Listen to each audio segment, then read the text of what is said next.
So I want to start ending these shows with a TikTok liberal of the day, or the episode's TikTok liberal, or whatever, something like that. I'll figure out something for it.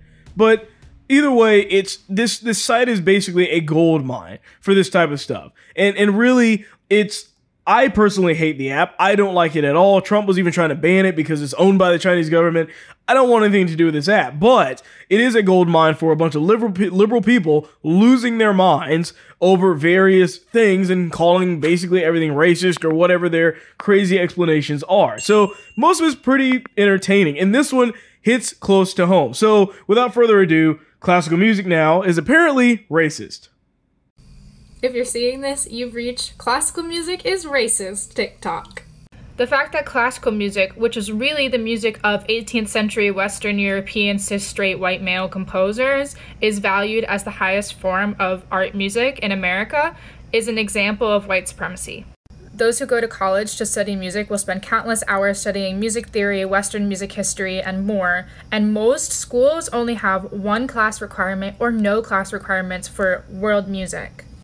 This means that educators are woefully unprepared to meet the standards of understanding global interdisciplinary and 21st century connections with music. Task forces like this one are arguing that the music major needs to be changed to be more all-encompassing and actively anti-racist. But in the meantime, those who are music educators have to struggle and wrestle with the question, how can I be actively anti-racist in teaching music in a system that values white supremacy? Follow me to find out.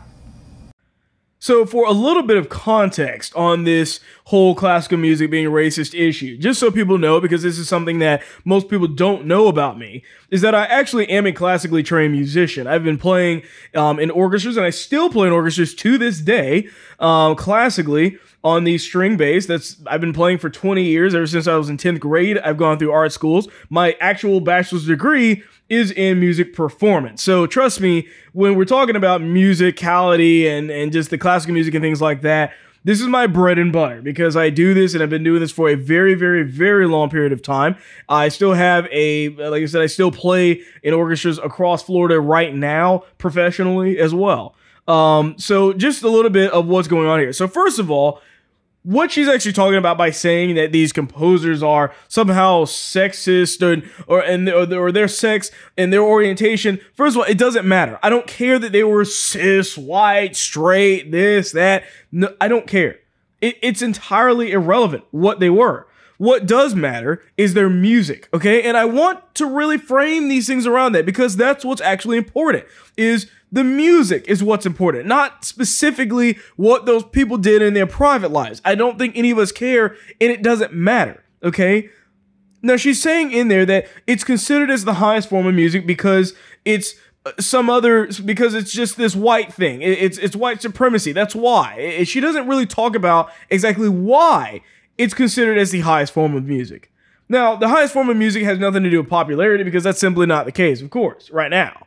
But it's considered as the highest form of music because it's extremely complicated. I would know. I spent many years learning musical theory to be able to decipher exactly what a lot of these things mean and writing music and whatnot like that. But the thing is that it's because of how complex it is.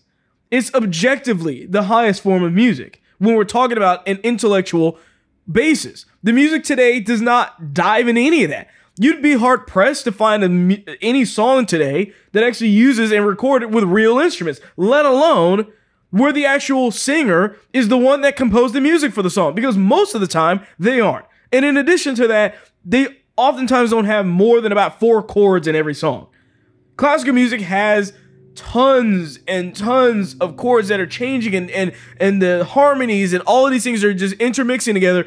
That's the reason why it's considered as a very high form of music. Now, she says, well, they don't really like world music. They don't view world music as being that great. Well, that's because it's not, okay? Come to find out, the reason why things are the way that they are is because in the, at least in the Western world, a lot of the music that they were playing at the time was far ahead of any other country in the world. When I studied world music, I've taken multiple world music classes, by the way, in college and before that. And the fact behind all of this is that the music, what you're studying is how these cultures didn't have any system to write music down, that they weren't able to even make instruments properly, that the most they had was a drum, some different kinds of drums.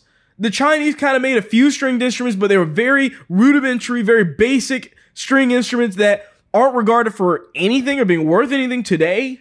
They had no system of a scale. They had no way to actually compose music, really. It was very, very, very basic. And most societies were far behind on where we are now, or where they were in the actual Western music that we typically study today.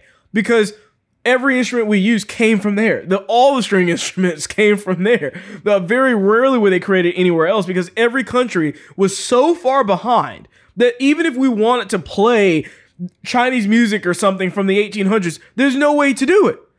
You can only rely on maybe some of the people from back in the day that maybe remember or studied it a lot to kind of figure out exactly how it was played or something. But ultimately, good luck with that, because all of these types of music and the way that they did things, they weren't recorded. They weren't able to write any of it down. So we have no idea who the people were or anything like that, because guess what? Nobody cares about the complexity of music in South Africa, because it wasn't complex. It just wasn't. And it doesn't matter how you don't like it, but they never innovated. These other countries never innovated in music.